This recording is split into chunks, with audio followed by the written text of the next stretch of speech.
welcome back, guys, to the second part of the episode of Women and Crime in Cinema. We are continuing the discussion from where we ended, and we'll discuss women as culprits, as shown as culprits in movies in this episode. Hope you enjoyed this part as well. Continuing our discussion on portrayal of women in cinema, we have with us Ms. Kajori Sen. And since we have already deviated from this topic a bit, let's talk about how women are seen in the world of crime. So we've touched upon it briefly, but let's look at the kind of characters you see in. I mean, do you mean crime in general, or do you mean crime in general? Crime in general, okay. Referring to our case studies of Lizzie Borden, Bonnie and Clyde. Right. Okay. So in general, if you look at female criminals, you've got essentially broadly four categories. Okay. When you look at the kind of crimes that women are convicted for example, they tend to be most commonly two crimes. Pickpocketing, which is primarily committed by women, and prostitution. And those are both, well, I won't say prostitution is a non-violent crime because it's not, except it's not violence being committed by the women, usually. Pickpocketing is very much a non-violent crime. When you look at violent crimes that are committed by women, in general, again, I don't want to make absolute remarks because, of course, there are exceptions. But if you look at violent crimes, it's very rarely going to be crimes like burglary. It's very rarely going to be crimes like home invasion.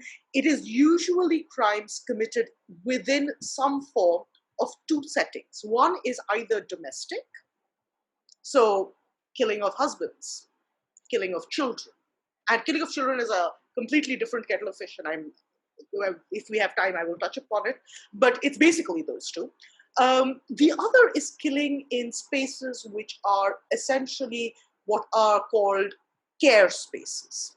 So nursing, for example, taking care of old people, those kinds of crimes, right? So those are the violent crimes you see women committing solo, or at least being convicted for committing solo. We're going by conviction rate here rather than arrest and conviction, rather than any other kind of data, because any other kind of data would be purely hypothetical.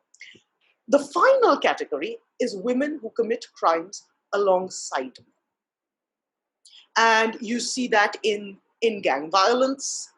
The idea of the gangster's mall, for example, is inherent both in real life and in popular culture.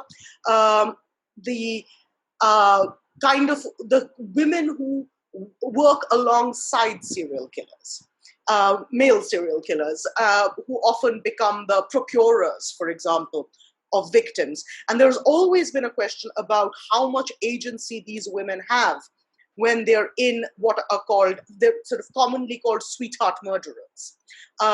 Whether they are also a victim themselves to the male figure, or whether they have their own agency within those crimes which are being committed. Are they just as sadistic as the men they're playing along? They're not playing along to please the man, but they're playing along because of sort of a streak of strong sadomasochism of their own. Those are your broadly common female criminals that you see who are arrested and then who are either usually sentenced to life. Occasionally, we have seen women who've been sentenced to death. So that's sort of a broad overview of how the criminology, when it comes to female criminals, has been sort of created. The question that criminology is asking today is whether we are missing out, really, on a large chunk of criminals because we don't identify them as falling under these common categories, as these are not the kind of women who should be committing crimes or these kinds of crimes. And that sort of brings up a new space of interrogation for the kind of crime we associate with women. So that's your broad spaces. Yeah, and I think now the discussion that we're about to have about these crime movies will make more sense.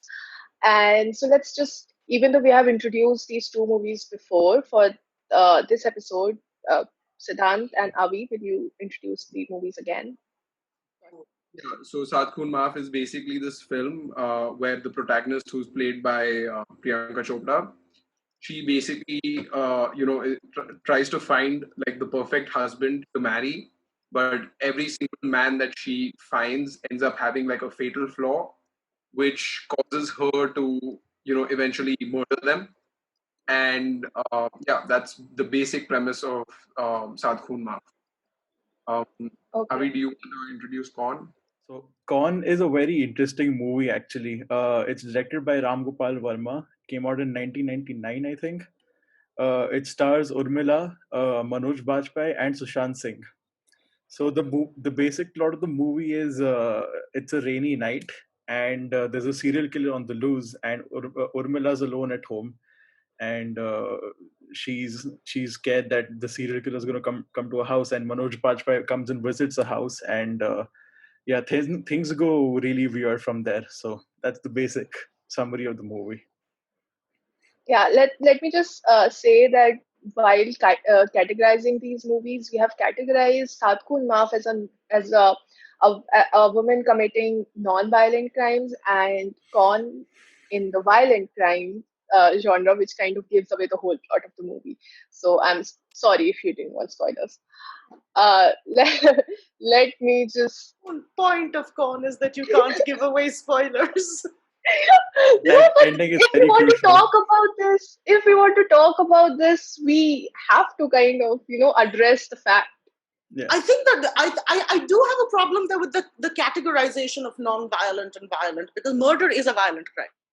I mean, no matter how you cut it, murder is a violent crime. Sorry, I'm so sorry. I just want to reconfirm here. Did you have we categorized Sat Khoon Maaf under non-violence? The thing is that because Sat Khoon Maaf's murders have like a very like there's a very thin line between whether it is like if you can categorize it as violent murder or not, because every person who they end up killing. All murder is violent. She Yeah, Murder buries by Irfan Khan definition is alive. Yeah. And No, no. so as I said, like, let's just what you mean take it to like say that. If is you're what you mean to say is crimes committed through traditionally male techniques versus Yeah. more I was just conventionally coming to female that. techniques. Yeah, Yes, that- not a like very much violent crime. Yeah, Non-violent I was crime just is coming to that. pickpocket. right. So, like, my question was this: do the characters follow a conventional path when they are so like the idea that like poison is a woman's weapon, which is something that we see in Sadhkun Maaf not being used by a woman but a man towards her last husband. When he tries to kill her, tries to kill her with poisonous soup, and then she kills him with a gun.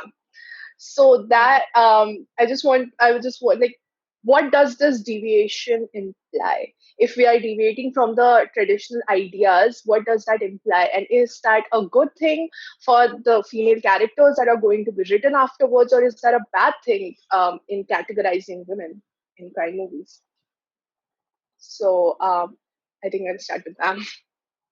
Me again?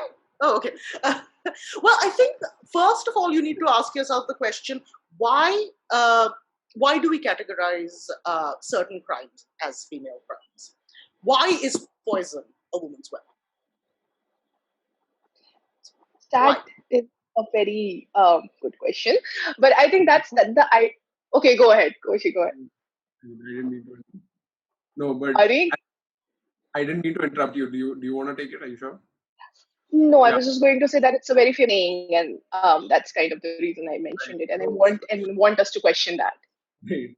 No, so as we actually learned in your class, coincidentally, in programs about the idea of poison being used. It again, poison is seen as a not like in a it's not a traditional weapon. Like there's no blood or any direct violence which is being committed while using it. It's not a knife, it's not a gun.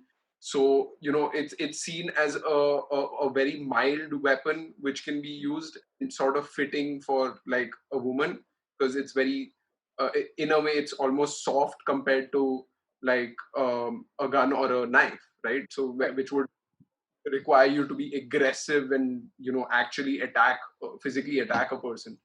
Whereas in Poison, you're just like giving it to them through whatever food or water, and killing them off like that. So I think, yeah, basically that. Anyone else? So Why would yes.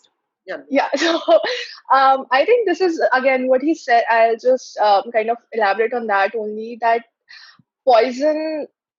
So a typical female character is not seen in line with being physically strong, because again, as I said, if you write a very typical female character, you do not write her being strong as a defining point. You may write her being strong emotionally and stuff like that, but you don't write physical strength in that category. And I think that is a very big reason why Poison is considered a woman's weapon, because you don't need to be strong in order to administrate that. You can, again, you cook. Women are cooking, and you can easily put in their like stuff in and just give it to them, and they'll die. So it's an interesting thing, but if you think about just the practicalities of it, poison has traditionally been a woman's weapon. People are not incorrect in that assumption, right? The cooking part of it is one, but the other part of it is that chances are that particularly if you're killing a man. So this is, again, I'm going to make a very quick diversion. Children, women who kill children. And it's a fairly large category. It's almost a disturbingly large category. A lot of it is tied into the fact that mental health for women is not something that was taken seriously, particularly for mothers. The postpartum depression, postpartum psychosis, all of those things. Almost all those deaths are violent deaths. Women who've strangled their children, women who have drowned their children. The case of Andrea Yates, most famously, and it's incredibly sad, but it's one of the most tragic, heartbreaking stories I have ever read, where she basically drowned her 5 children in a bathtub. So it's not that women don't commit those kinds of very physical murders. It's just that they're doing it in someone less physically strong. If you're trying to kill somebody, would you want to risk not succeeding? Chances are, if you are a woman, and if you're trying to kill a man, he will be physically strong. Right? And so it's important then to be able to hedge your bets. And the way you do that is poison. And it's sort of more surefire, if you will. Right? But you do see narrative exceptions to that. And where you see those narrative exceptions become interesting. Sadhguru Maaf is interesting in that, and I'll come to that in a second, but I don't think we've talked about it very much. Monster is very specifically exceptional to that. And if you look at the way that Eileen Wuornos is sort of physically depicted. So, of course, all of you were like, I think, 1 when Monster came out. But there was a huge conversation about the physical transformation that Charlize Theron, who is a ridiculously beautiful woman, had gone through for Monster. So she had put on a large amount of weight, she'd got all of these prosthetics, and people were just like, oh my God, it's changed, it's ridiculous. Except, what was the kind of physical persona that she was being given? And I want you to, since you've mentioned it before, I want you to compare for movies which came out very close to each other. Uma Thurman in Kill Bill with Charlize Theron in Monster, and see where that takes you about the physical framing of these characters. That is a very interesting thing to actually think about, because both of these characters are seen physically strong, but then again, Uma Thurman is. I think the thing that we need to talk about here is the idea of romanticizing the idea of a dangerous woman.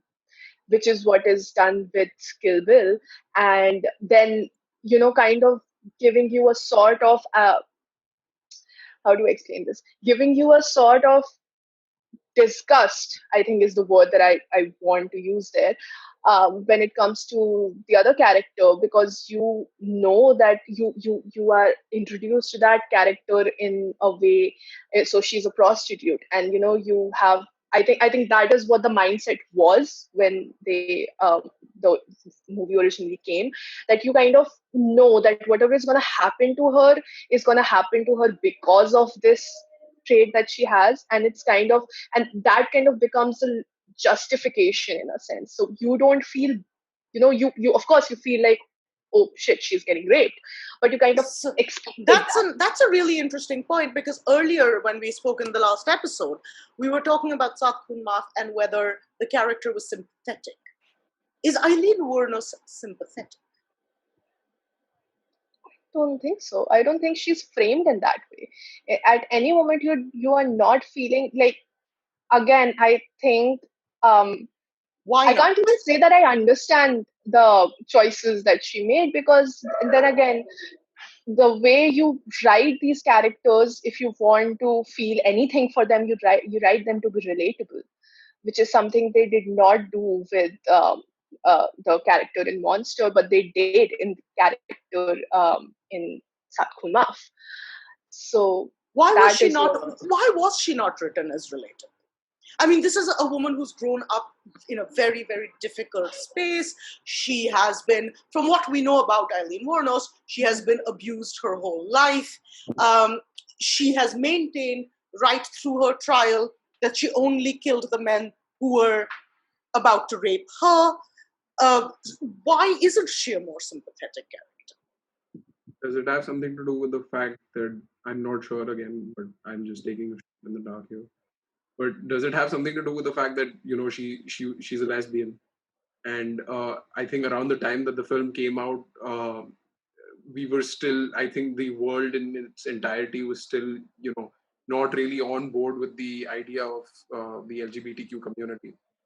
I think one of that is the fact that she is a lesbian, in my mind.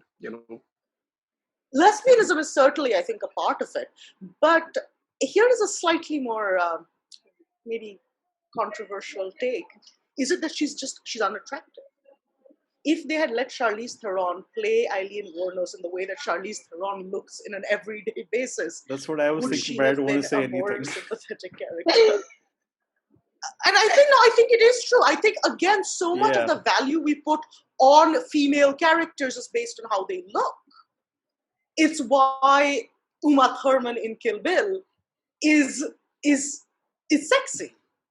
It's why Priyanka Chopra in Sat Khun Maaf is beautiful. The fact that she is, and not only she made unattractive, she's made unattractive in very specific ways. She's made unattractive in comparison to Christina Ricci's character. So Christina Ricci's character is lesbian. She is not played unsympathetically. She is sort of this tiny femme thing who's clearly being manipulated by this sort of evil, hideous butch creature, right? That's what I think is so fundamentally disturbing about the way Eileen Wuornos is framed. I think there's a lot going on both regarding class and regarding body when it comes to the way an audience looks at a character like Eileen Wuornos on screen. Thoughts? I have a quick question about that. So, did Patty Jenkins take that decision intentionally to portray her like that, or did she herself kind of mess up? From what I know, and I am not an expert, I've read a little bit about Patty Jenkins working on Monster, was that there was a certain degree of studio expectation. Right. Okay, that makes sense. I mean, of course, I think a lot of them were informed by Patty Jenkins' own framing of things, but there was a certain degree of studio intervention. Right. I want to take that opportunity and start a discussion about the Hays Code, actually, which I feel like is a thing that we kind of think as something production code of the past, but is very much at functioning in a subconscious level right now. Because according to the Hayes Code, and ma'am can correct me if I'm wrong on that, that you cannot, if there is a morally promiscuous character, you cannot show them to be rewarded. You need to show them to be punished. And this is something I think we see here. A lot of movies go out of their way to break that code nowadays, but still there are a lot of movies who subconsciously kind of abide by it and write characters in that sense. The Hays Code, of course, is codified, which is why we talk about it so much. But the Hays Code comes from an existing sense of morality, right? It's not that if you take the code away, the morality goes away. So when you talk about the subconscious operation of these facts, it's something that is deeply entrenched in the way that the idea of internalized misogyny, right? It's entrenched in the way that we think. It's entrenched in the way that we respond. It's entrenched in the way that we create certain texts. The code just gives you essentially a structure to follow, a censorship structure to follow. But removing the code doesn't necessarily take the ideas of the code away. And I think that while things changed drastically between the 1970s and, well, the 2020s, at least I hope so. I mean, not here maybe, but in general. I think that there are certain aspects of that kind of conservative morality that we still do observe. And it plays into what kind of characters we think are worthy of saving versus the characters we don't think are worthy of saving. So that's the larger question. What kind of characters are worthy of being saved? If anyone wants to I mean, take up. the Hays Code was written by a priest and a Catholic, publisher. So obviously it follows the conservative idea, and it's not like we are not taught that even today. If we go by religious teachings, the pure and the virgin and the person whose intentions are pure is the one who needs to be saved, like the final girl trope. But again, that's who needs saving. I'm going to appeal to the young people in this chat to talk about something which I think is more applicable to your generation, because even when I was growing up, the whole idea was to deconstruct those things.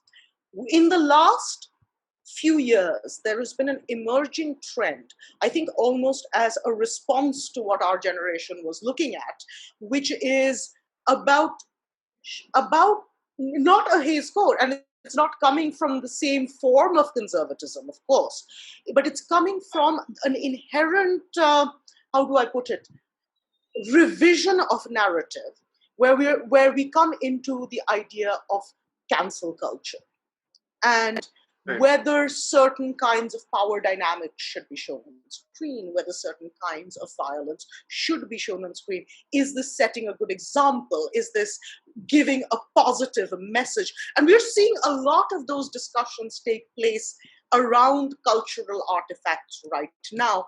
And a lot of the questions I think that conversations that my generation are having is what you're doing is taking us back to sort of conservative spaces. The conversations I see, at least online, your generation having is, no, what we're trying to do is create a space where those characteristics, those behaviors are not normalized and are not seen as being acceptable. And I think that there is a nuanced conversation to be had between those two sort of spectrums, right?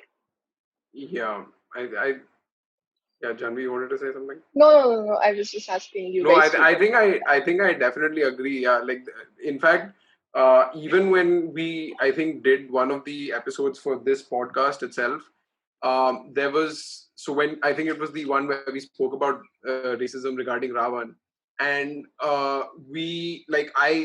both Bhavya and I usually mainly spoke during that episode because the racism in Ravan was very much towards South Indians. And and the reason that, and so obviously, like Bhavya and I being South Indians, we spoke about our experiences with it. I spoke about how it actually had a direct effect on me because people bullied me for it for a long time in school. So so I mean, the thing is that at the same time when we were talking about it, at least I made sure to mention that, like, about the fact that I am a huge fan of comedians like Ricky Gervais, and people who like tend to make like these really controversial jokes. And the reason that they do it is, and so we also had to then go into explaining what punching up and punching down was in comedy, and the fact that uh, for example, Avi and I, when we're with our friends, let's say when we're with Bhavya, Janvi and Jasmine, we do make a lot of like jokes, let's say, about women, but it's not because we actually mean what we're saying. We know that these are people who we can trust enough to say those jokes with, right? But then there might be people who might take it literally, which is why, like, and here I'm taking comedians as an example because it's the most convenient example. But when you're doing it with people who you don't know at all, so for example, if we both meet a girl who's brand new and like we don't know her, we're not her friend, we probably won't make jokes like that around her because we know that she doesn't know we're being sarcastic or we're being just trying to be like sarcastically edgy or intentionally edgy, about making comments like that. So but yeah, so cancel culture is really like becoming a huge problem, because then not only like comedians like this, but then you can see it with things like web series. Right now we have a huge problem in our country where people are, whenever a web series talks about anything which is even a little bit sensitive, and they're trying to portray the reality of what's going on. Like Patal Lok had an entire uh, discussion about so many different things that are going wrong in our country right now. And the episode which people attacked the most was the episode which I really liked the most, but it was a very difficult to watch episode, which was based around caste, and the entire episode was about that. And everyone suddenly rises up and they're like, oh no, we need to cancel these shows, and they're actively going to sites like IMDb and reducing ratings, Siddhant, and sorry to interrupt. I think, yeah, if I'm not wrong, we can actually bring in the example of Indian matchmaking, where like it's a huge thing right now, and then yeah, people are talking about yeah, how it is a huge problem. So yeah, maybe we can in give an Indian example as matchmaking, well. yeah, in Indian matchmaking as well. I mean, Bhavya, do you I want think to talk? Bhavya is right. Indian matchmaking is a really good example because I've had a lot of conversations with my friends, and now Yeah. remember, my age group is the target age group of like we've been through that shit. We've been there. Yeah, We know what that world yeah, is like. Okay. yeah, We were talking about it, and the conversation about the colorism and the casteism and all of those things which are inherent to it, being like, oh, what kind of depiction is this? And my argument has always been a realistic one. I don't yeah, think Indian absolutely, matchmaking is romanticizing it in any absolutely, way. I think it's absolutely. telling you the way that these structures operate, and I personally don't see what the problem is with that. Is Yeah, it vile? Yes, and we should call it out for being vile. Like we should the matter of discussion should be that the entire practice of this matchmaking market is based on these things, but that doesn't mean that it takes away from the show and what the show is doing. yeah, You should be absolutely. asking it whether it's framed it in a romantic, positive way, and I don't think it has. Yeah, So the question of cancel culture, that everything needs to be framed in some sort of positive moralist light, yeah, is something that is interesting, I think, as a conversation, because there are a lot of things which have been framed in positive moral lights which shouldn't be. So right, exactly. the idea, for example, of the number of people who are like, "Oh, Lolita is a really romantic book," and I'm like, back very Yeah, slowly, exactly, right? What? exactly. Yeah. It is So one of the for creepiest things I've heard. yeah, I for like read the first chapter of that book, and after the first chapter, I was like, okay, I'll just keep this in my shelf and lie to people that I've read it because it's just too problematic for me to go ahead and read the But whole the point is that the book is Yeah. not the book is not Yeah. the book is problematic. Yeah. For the sake of No. what problematic means. Because Vladimir Nabokov isn't telling you that it's romantic. Vladimir Yeah, Nabokov exactly. is telling you That's this the is point. deeply messed up. This Yeah. man is Yeah. is genuinely screwed up. He's doing horrible, vile things. Yeah. He's if you are reading it in a way that is putting it in a positive light, Yeah. then the conversation needs to be reframed. Yeah. This Yeah. book True. is True. actually this book is actually portrayed in a very sensual manner. So a lot of people who have read it, like I know those people, and who are not like my age group, they have read it. They're like, "Oh, this is such a sensual novel," and I'm like, "No, no. If you're Yeah. thinking that, It's I don't know what's wrong with exactly. you, but no." Exactly. No, it's putting you into the mind of like the guy who's there in the book, right? And I've heard the same this thing about, oh, let's cancel Stanley Kubrick for even like adapting Lolita into a film. Again, Stanley Kubrick is trying to it's I mean, I know that certain men are assholes, but not everyone is an asshole. Like he is just all men are assholes until you get to know them, and then nice. they can Thank you, make a ma'am. case for themselves.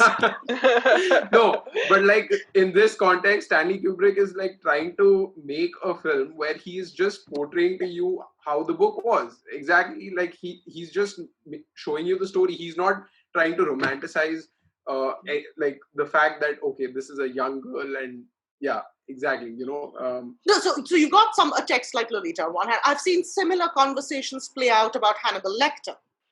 Is Hannibal Lecter being romanticized? And the answer to that is yes. To an extent, Hannibal Lecter is romanticized. Hannibal Lecter is given to you as better than other serial killers for whatever that is worth, right? Yeah. But what is the process of that romanticization? What kind of best? So Hannibal Lecter is a more interesting and more dangerous conversation to have, because what it's telling you is that there's a certain that we do tend to overlook a lot of criminality when it is covered by a facade of sophistication and polish and suaveness and charm and intelligence and charisma and those things, right? Cool motive, still murder. So when we are talking about ideas of problematic representations, those are the conversations we should be having. Why is something being framed this way? What does it message? What does it signal? Because there is a reason it happens. There is so much problematic behavior that is framed unproblematically. Massive age gaps. You're like, why is this 18-year-old with a 30-year-old? That's creepy. Please don't. And it's shown to you as just this lovely romantic relationship. But the conversation does need to be more nuanced, because we don't want to go back to the high school, approaching it from a different space. Let's talk about the cinematic trope that is usually used to define dangerous women, which is called the femme fatale. And so, ma'am, do you want to start that discussion? Okay, so the idea of, as we've discussed when we've talked about the construction of the victim, is that the idea of a victim being somebody who is innocent, who is who's non-violent, who's virginal, who is pure, if you will. To go back to Hush, which we have mentioned earlier, that's what it plays on, because this is not just somebody who is all of the things that I've mentioned, but it's also somebody who is disabled, which adds a degree of vulnerability. So a victim must, by definition, then be vulnerable. It's somebody who is unable, in a sense, to protect themselves. And then, of course, Hush turns that around on its head. But if we are now spoiling people for Korn, can we just talk about how Korn flips that on its head? Because because the expectation Korn builds on is your expectation of the victim. Think about how Urmila Matondkar's character is presented to you. She is alone at home. She is in a white nightdress, and the white nightdress is classic. I mean, it is the victim's costume everywhere, right? What is white associated with it? It's associated with purity. It's associated with vulnerability. It's dark. It's dangerous, and there is a man at her doorstep. And the way that we perceive threats, to the way that certain victims are. She's scared. She's shown as being constantly scared. She's not letting him in. She's trying to protect herself. It's the way that good victims are framed. If you look at the other side of it, and you look at how the female, not even the female criminal, but just the bad girl, if you will, is framed, there are very interesting elements of both sexuality and, if I may, race involved then. For one, dark hair. The idea of the blonde, the good blonde girl versus the dark-haired femme fatale is, at this point, it's a cliche in Western popular culture, right? But you also see it similarly play out in India, and very often it has to do with the color of the skin. You will find very often that your good girls are going to be much fairer. Small, fair, fragile. Whereas their makeup will be incredibly subdued. Whereas if you look at the way that the femme fatale is framed, it's very bold makeup. They wear different kinds of colors. They're often darker skinned. And there is an association with asexualization there, which is both dangerous and weird, because what does that have to do with anything? But those are cliches that we play on in our heads. Now, again, girls in this chat, I don't know if you've been told this, but my mother, I remember when I was a teenager, was like, oh, you don't wear red lipstick. No, red lipstick's for whores. And it has taken me 15 years to break out of that brainwashing. So it's a lip color, for the love of God. The first time I wore a red lipstick, my father was just like, go to your room, change that color. Go and apply lip gloss. You're not wearing that color. Go wear a color that is a good girl color, if you will. A light pink, a nice nude.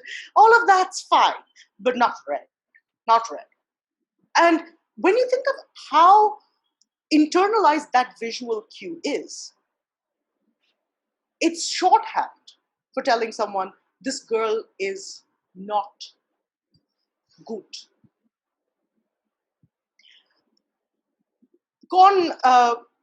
As I said, Corn plays on the expectations of what we think are good. Yeah, right? And it's also, I think, it's also very interesting because they set it up from the very beginning itself. Like, absolutely, the very first scene is just, Mom, I'm scared. Please come back home as soon as you can.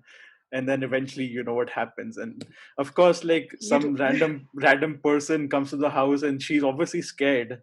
And which is a perfectly normal reaction. Yeah, of course. Right? And then I think they go out of their way to portray Manoj Bajpayee as this one creepy dude who's like, Parda khol dijiye, I want to watch TV. He breaks the glass.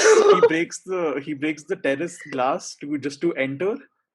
And then lies about it. He does. Yeah. But you know what's so interesting about Corn? Again, I'm being very careful about how I'm discussing it, because you guys didn't know the end when you watched it, right? I actually watched it before, so I didn't know it. My mom kind of spoiled it for me, but because I watched it in her favor. She thought that I was coming to talk to her after I watched the movie. So she's like, "Do you like this person acting like this?" And I'm like, "What, Mama?" We can just spoil it now. I watched it in the theaters when it came out, and that it was one of those films where I know that if I'd been spoiled for it, it would have made it less of an experience.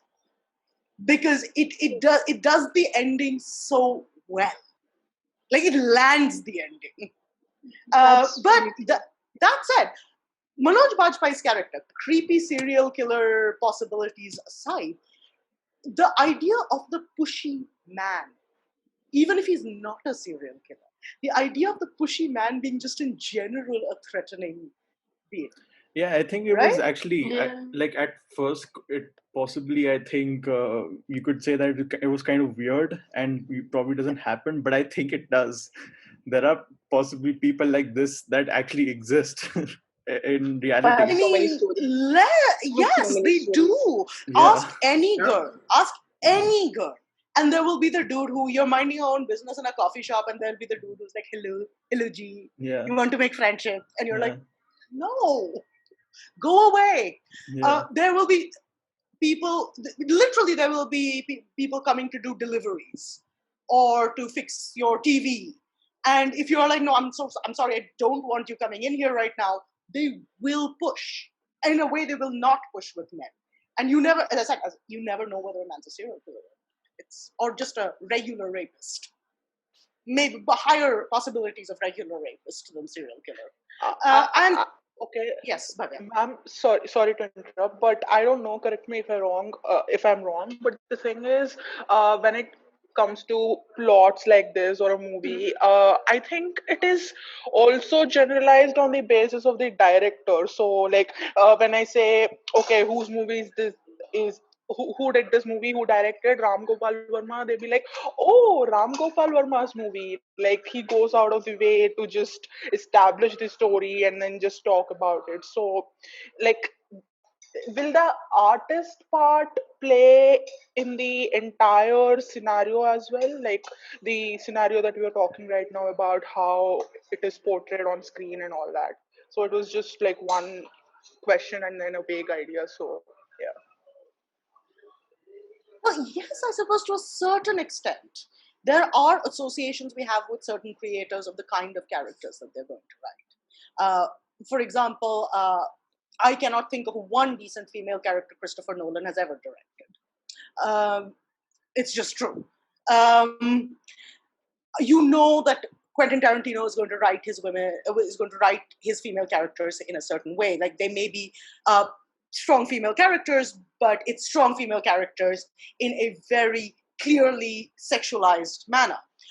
You know that Woody Allen is always going to be writing these super quirky, sort of the manic pixie Manic dream Pixie girl before the Girl. manic pixie dream girl was a thing, right?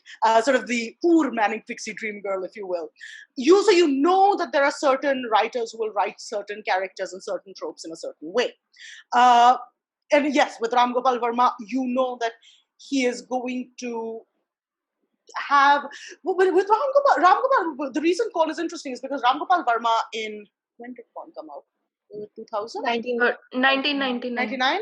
99. Yeah. I was like, I was in school, but I don't remember when. By this point, Ram Gopal Verma's films, what were his previous films? It was Rangila. And so you didn't think of Ram Gopal Verma as the kind of person who would be doing this kind of movie. And it was very interesting when you saw what he had done. So when Con came out, you couldn't make those generalizations about the way characters were going to be written by him. With an artist, I think you need a certain oeuvre of their work. So again, South Kunma, Vishal Bhardwaj, right? And I think at this point I have seen almost everything Vishal Bhardwaj has directed. He has written femme fatales before. Well, he hasn't written femme fatales; he's directed femme fatales. Maqbool, most famously, right? And Tabu's character in Maqbool is nothing like Priyanka Chopra's character in Satkunma. There is no similarity, except for one similarity. And the similarity is that they are both women who use their femininity in their field. So is this something that we see as a part of his fundamental framing of certain kinds of characters? I feel like Because I think Anurag Kashyap also has to do something with it because he wrote this movie, Con. So I right, think that's probably some Anurag influence there. Kashyap loves crime films. Yeah. But it is also, I think, the only Anurag Kashyap film with a criminal of that particular kind. I'm pretty sure people who are watching this can guess at this point because we have been so obvious. But still, we are not going to reveal that. I would give a spoilers warning before I think you start the show. But to go back to the idea of criminals, which we have very happily drifted away from in the last 15 minutes of conversation. Um, we were talking about the femme fatale and what we see with the femme fatale, and this is what is interesting to me, is the femme fatale very rarely is a criminal. The femme fatale is just seen as being dangerous, independent of criminality. And that's what's so bizarre. None of the films that we're looking at here has a femme fatale. Not one of them. No, actually, according to Netflix, Priyanka Chopra's character is a femme fatale because in the description they have written that. According to A femme Netflix, It's a fatale bad goes on a. description. according to And it's a Netflix, bad Tara Zameen Par description. is a comedy. Well, Clearly, they don't watch it before they put up the description. But if you look I at the mean, film, do isn't you it? think she's a femme fatale? I think there are a couple of tropes that we, like, couple of things that we kind of identify with a femme fatale that I think we can see in almost all the women that we are talking about here. Because, well, not on the nose, let's say that, like, Priyanka Chopra, we know that she's a sexual being Yeah. in that movie, right? And that kind of is But reason enough for her to be dangerous, but then she kills. but the thing is, when you say that she's a sexual being, I actually didn't think her character in the film is shown as being aggressively sexual. The reason she is so appealing to all these horrible men is because she is actually very feminine and vulnerable. Yeah, She but is she not goes shown on and as being, flirts with people, you know? yes, but And also, it's she's flirting, rich, but right? it's not aggressively sexual. Yeah. It's much more traditionally feminine. I think we're The talking about Bollywood, and I think in Bollywood, as far like I've not seen a lot of movies, but I've seen like enough movies, so I think say that statement that I being flirty is equivalent of being sexual in India at this point. You know, if you're very out there, if a you're la not. cocktail, if you will. I mean, see, that's the thing. Like, you can in Hollywood, you can see a lot of women who are portrayed as being sexual, and using their femininity in their to defend themselves or to just take advantage and get Right. ahead. But in Bollywood, I don't think you have seen a lot of women like that. But I feel like You are used. Go I ahead. feel like in Saath Khoon Maaf in particular, I think that's what I felt. What drove men towards her was because she was rich, wasn't she? Like, wasn't she part of this like high society family and like had a big It's true for house? it is true, I think, for some of the men, but not all of them. Not all, yeah, but some. I Yeah. think the idea of the unattainable woman Yeah. kind of comes into the play as well because like the f- like the first husband, she is married because her father wanted her to marry. Then the second husband, I can't remember which one is it. Yeah, and the second husband, like she just kind of a passing, like a Yeah. fling thing happens with them. And Yeah. as she goes on, she kind of becomes like, you can see the journey of her becoming reluctant of men coming on to her. By the point, I think the most she says no to was again Vronsky, Yeah. when he's trying to make comments and trying to flirt, and she is like, she's But being I think nice, that's a but she's really being too interesting point. nice. I think that's a really interesting point because Vronsky is the only one with whom the way that the flirtation works is framed in much more Western in a much more Western framework, which is the framework of the femme fatale, really. But let me quickly remind you of the original femme fatale, Bollywood femme fatale narrative, which is, I think it's a 1987, 98 film called Khoon Bhari Maang. For anybody who has, Avi, have you unfortunately watched Khoon Bhari Maang because your family Yes, watched I it at some have. point? I have the entire Um, 3 hours of it. the entire 3 hours of it. So the plot of Khoon Bhari Maang is that she used to be ugly and frumpy, and then she gets murdered by her husband because he feeds her to a crocodile. And then she gets facial surgery because, crocodile. And she's super hot and super sexy and super rekha, if you will. And then she basically seduces her husband back and feeds him to a crocodile. Yeah. But the transformation is the important part. It is a film which is taking the femme fatale trope quite literally. Because she is now a model and she is being all like, hello baby, and wears like heavy eyeliner and red lipstick and the works. It is, and her husband is like, oh yes, I like that so much more than I liked my virginal bride. And you're like, okay. And so it's very deliberately playing on the femme fatale idea as entrenched in Hollywood. And then she does actually kill. For revenge, of course, in the same way that Ek Hasina Thi did. Which also raises the question, does Urmila's character do that? I don't think she does. I don't think she ever goes down the femme fatale route in a way that Rekha's character in Khoon Bhari Maang did. And part of it, I think you're right, Jahnavi, is that India doesn't look at the femme fatale the same way as the West does. But even in traditional femme fatale narratives, it's very rare that the femme fatale does any killing.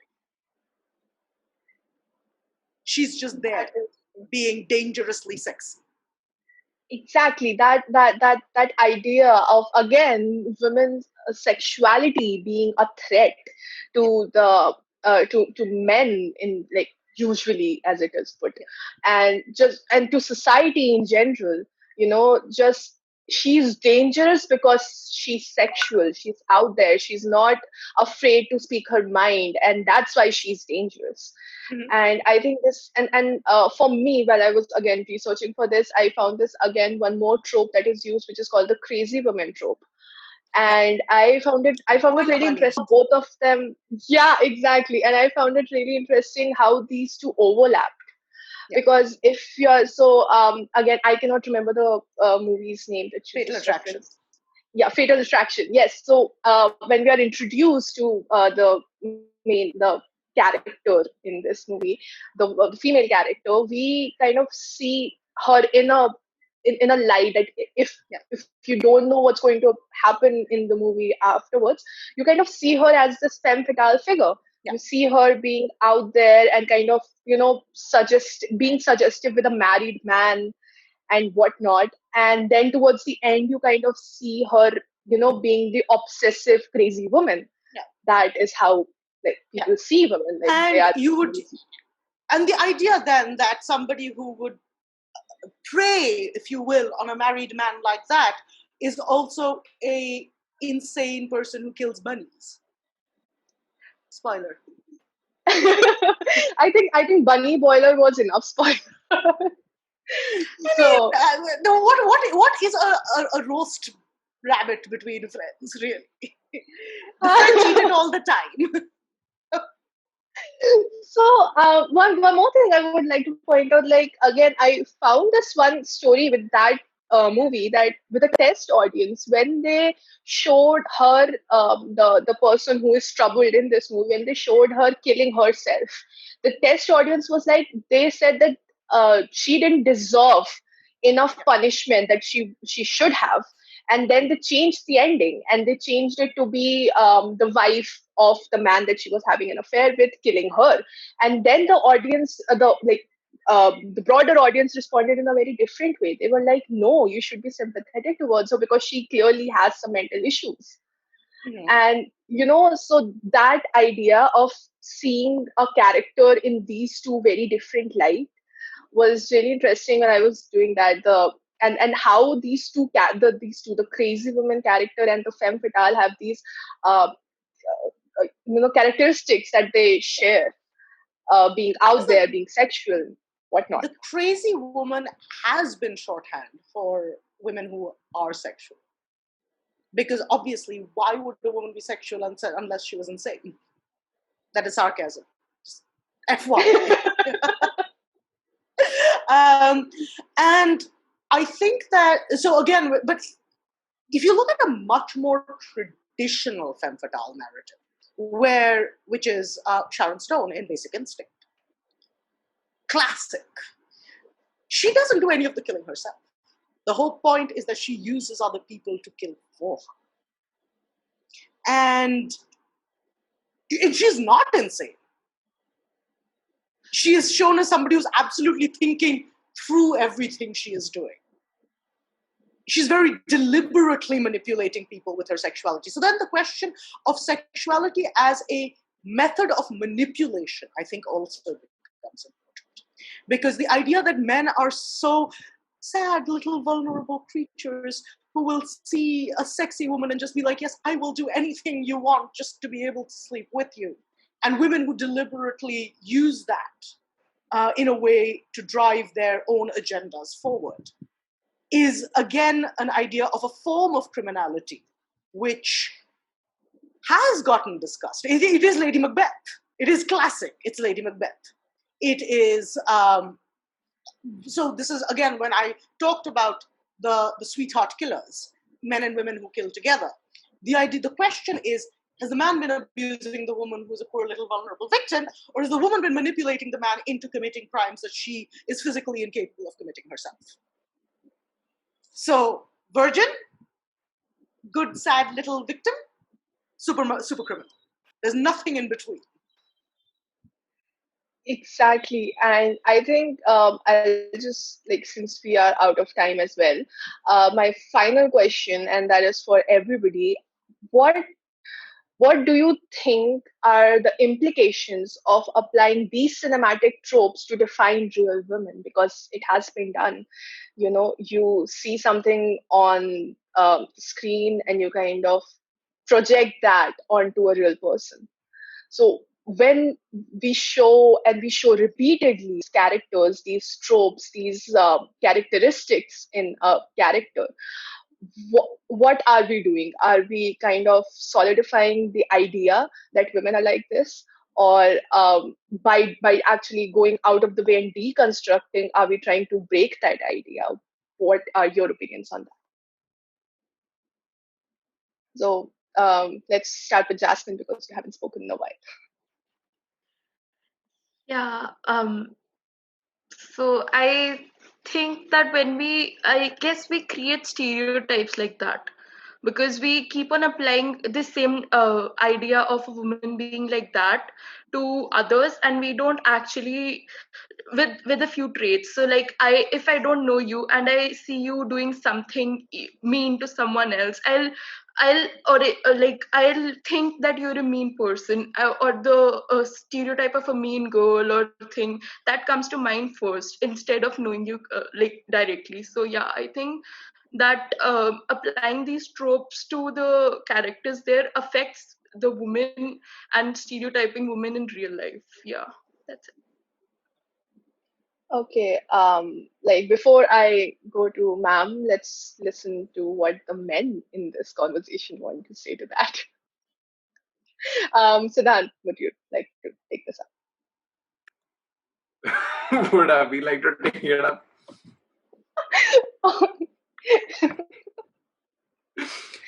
Okay, just repeat the entire thing again so I can frame like a good answer in my head. Were you not listening to me? No, I was, Anyways, but I don't want to. just- I don't want to get it entirely wrong. No, I was just saying that what are the how harmful it could be to put women in these small boxes that are labeled as, let's say, manic pixie dream girl, or overly sexualized, or the the tropes that we usually see in these movies. In movies, I mean, yeah, obviously, like it's. I mean, I think it is a very. It obviously has a very negative connotation whenever you're putting anybody in boxes, for that matter, in any kind of popular culture, be it movies or TV shows, video games, books, anything. But yeah, I mean, I think it's there a lot more with women, because I think a lot of these art forms are definitely a lot more male dominated. Like, if you go into like movies, if you go into TV shows, you go into the gaming industry, they're all really dominated by men. So what like eventually ends up happening is that a lot of men are the ones who end up putting like women in these stereotypical boxes and creating these stereotypes in the first place, um, these narrative stereotypes. So yeah, I mean, obviously, like, I think that's a very negative thing to do. Okay. I would ask Kavi, and I really do want to listen to his views, but let's start with ma'am because there is a very good chance that we may not be able to finish the whole thing. Oh dear. I'll be short. Okay, the thing is, the stereotypes exist in society. Those stereotypes are not being created by cinema. Cinema, television, all of these are reinforcing those stereotypes, but those are stereotypes that we already have and we already make. What I think that deconstructing those stereotypes do is make us question the way we apply those stereotypes in real life. So I think there is a value to seeing those being deconstructed. The question is, are they being deconstructed successfully, or are people just going to miss the message and just allow it to feed into the existing stereotypes that we have? I think taking it away from cinema or from television shows I don't think it would mean that those conversations would stop. I think those stereotypes would still exist socially because it is in the interests of patriarchy to have those stereotypes in place. But whether deconstructing them is being successful in that process is, I think, a much larger conversation.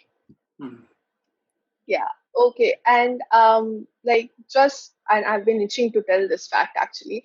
I got to know this very recently that so the Ripley character in Alien was actually actually it was written in a way that it was gender neutral, because all the people who were in the ship at that time, they were just addressed with their for the last name and nothing else. So like the whole, and I think that is why a lot of people that character works really well, is because you see that the typical things that you used to show there's the only woman in the group, the only female person, and a very strong one at that. You don't see that in that frame, because she has the same wardrobe as all the other people in her troop. She goes on, like the way her face is. It was a very interesting thing that I got to know about. That usually when you're the female figure is idealized, and hence it is lit really well, soft light enhancing the features and whatnot. But her character was usually lit with half face lit and half face in the dark, because that is a very noir thing to do. So like I feel like when you are doing all of this, you are kind of, again, as ma'am said, you're deconstructing the myths. But again, I think a lot of people after that, like after the next installments of that series, they kind of fell into the same ditch that they all do. They started off well, but then because that character was so well defined to be a female, they started writing her as a female, which is again problematic to say that if you want to write a female character, don't write her to be a female character. Write her to Write be her a as a human man. character. No, that is a very different thing. that is where the strong girl trope comes from. You're basically Right. writing Yeah. a female character, a sexual female character, because let's take Tomb Raider, and you're writing a character who's strong, who has like good judgment and whatnot, and then she looks like Angelina Jolie. So. there is a very, I don't want to go into that right now, but we're gonna have to start new recording.